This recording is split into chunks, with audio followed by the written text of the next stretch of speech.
came here with my husband Brian after an invitation from our friends Maria and Jacko, who attended one of these Make a Heal, I'm going to say learning times, because it's been a big learning time for me and also for Brian.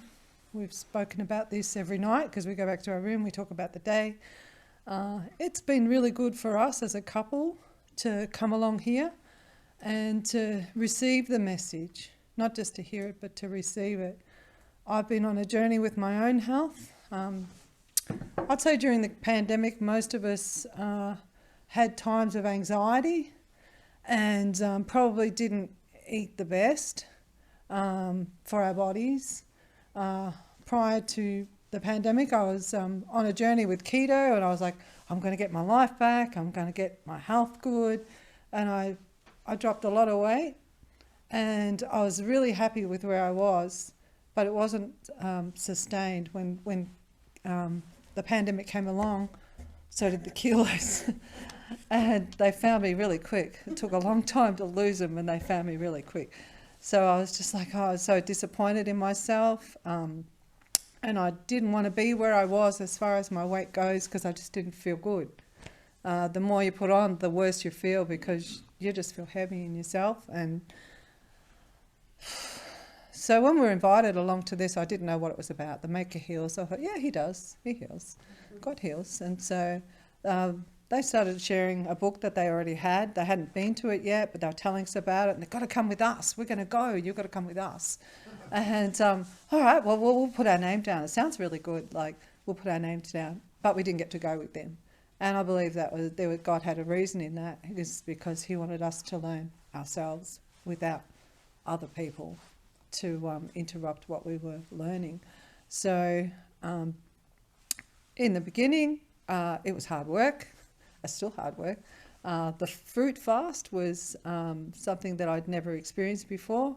I have fasted, but the wrong way around. With keto, they encourage you to do intermittent fasting and not have breakfast. And here I'm learning that breakfast is the most important meal of the day. So I was starving my body of nutrients to get me through the morning, and yet I didn't eat till 12 o'clock, 1 o'clock.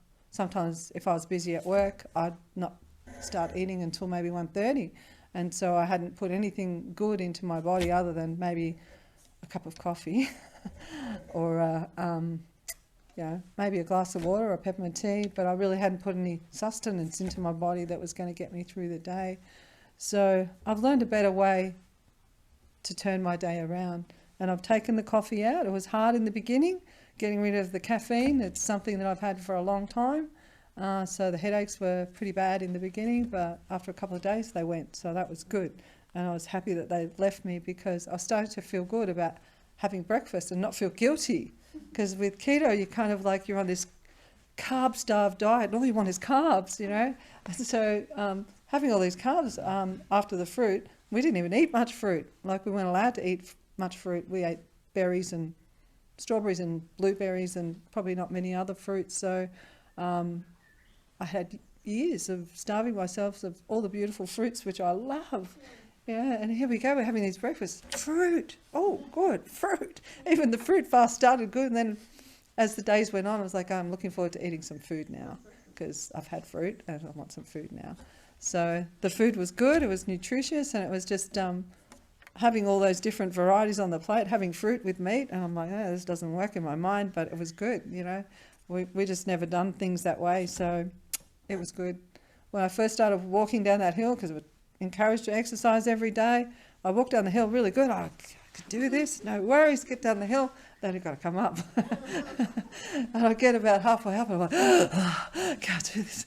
I stop a couple of times and get to the top, and then I was, did it, I made it, I got through that. And then the next day, every day it got easier and easier. And today, for the first time I got up the top of the hill, I didn't puff once. Like, I didn't go, can't breathe, got to stop. We just, we rested a little bit, but I didn't have to stop. So that was good. So I felt like God's strengthening my body, strengthening my lungs, strengthening me just in my physical status. He wants to look after me in that, and just learning all the messages about what we should be doing and how often we should be exercising, and Now, I thought I was doing everything right because I lost weight, but I wasn't doing it the right way, that it was going to be sustaining for me into the future. I think my cholesterol was high. I had my bloods taken probably only a month ago. My cholesterol was a bit high and it's never been high. And I believe it's because I lost weight, then I put it on quickly, and I didn't put it on by eating the right foods, obviously, or the right amount, or the right times. So I've learned a lot from the dietary changes to my life. I've learned a lot also from the messages, the spiritual messages, and Dorothy alluded to it, that we need to surrender, and that's something that I think it's an ongoing process for Christians. Like, I've been a long time a Christian, 45 years I've been a Christian, and I surrendered my heart to God when I was just a young girl, but then I became an adult and I had more things in my life. I didn't have a husband when I surrendered my life. I didn't have children. I didn't own a home. I didn't have, any possessions really when I was a child. I didn't have much other than the clothes in my cupboard, So I had a lot more to give back to God, and I was challenged probably about 4 or 5 years ago that I hadn't surrendered everything to God. So I did that back then. And then here I am at this camp, this retreat, this beautiful health retreat. And I'm like, oh, God, you challenged me now. I haven't surrendered everything. I haven't surrendered my health. My health. Like, if I haven't got my health, I haven't got anything. So I haven't surrendered that. And then I go back and I go, oh, you know what? This has been a terrible time over COVID. I lost my job because I didn't want to have an injection, and I was just like, I didn't surrender all the things that made me angry over the last 2 years. I don't know if other people have experienced that. I'm probably going to tear up now. But I was just angry. I was angry at the government. I was angry at the world. I was just like, why are people just being so horrible about all of this when it wasn't necessary? And so I was just like, well, God, you gave me these beautiful jobs and you've taken them from me. But I take myself back to earlier in the year, last year. And earlier in the year, I'd said to God, because I'm working from home and it's really, there's just you and a computer. And I'm working in this little office, and Brian didn't bother me, unless are you okay? Do you want a cup of tea? That's it. He didn't really pop in that much. And so it was just me in the office, and me and God and me and my work. And so I'd put the Christian radio on and softly in the background, and I had God's quiet voice in the background, but I just needed people. Because I'm a social person, I needed people around me, and I didn't have them. And I didn't like that. So during that time, I was just like, well, what am I doing, God? I don't love this. I don't like my work anymore. I'm not loving this. God, take away the things out of my life that are taking me from being closer to you. And that was probably maybe March last year. Now, I didn't know what that was going to mean as the year went on, because I've been an active member as a volunteer in 2 organisations. I was a volunteer in the SES, and I was there for 13 years.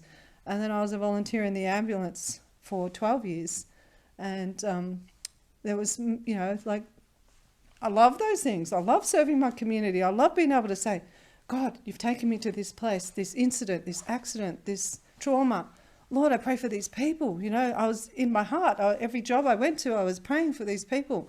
And then when God took them out of my life, I'm like, God, you've taken away my service. Like the thing that I love to do most, you've taken it away.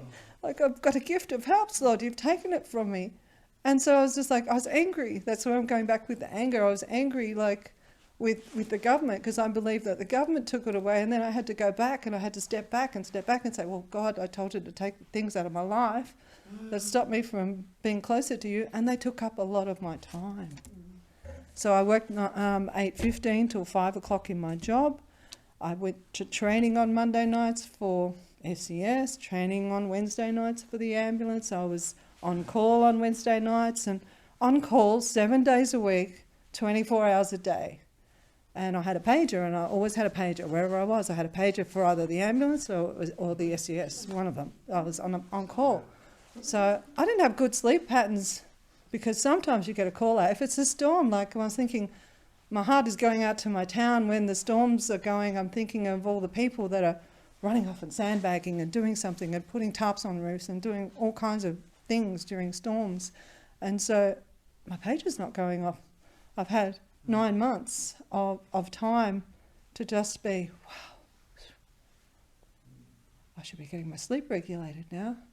I'm not thinking about, like it took a while to get adjusted to not thinking about a pager might be going off on a Thursday night, because that was my ambulance call, and I knew that when I was on call there, you know, like at least 1 out of 3 or 2 out of 3 of the Thursdays that I did. I only did 1 day a week because I thought that was enough, being in 2 service organisations, that I would just give that 1 day, and the pager's not going off anymore. I don't have to worry about that anymore.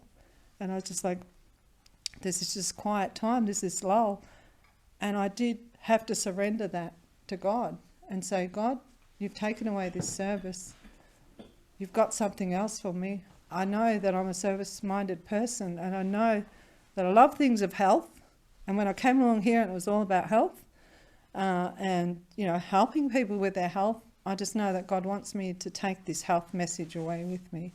He wants me to take it to my family and the people that I know that will listen to the health message, that we can be the better version of ourselves if we're a healthier version of ourselves, just by employing even just the simplest of things like drinking water. Yeah, and I didn't drink enough. It was there. It was always there. It was always available, but I didn't drink enough of it. And I didn't eat at the right times. So even just those simple things, eating at the right times and drinking enough water will change people's lives. So I was just like, wow, that's a pretty simple message. So I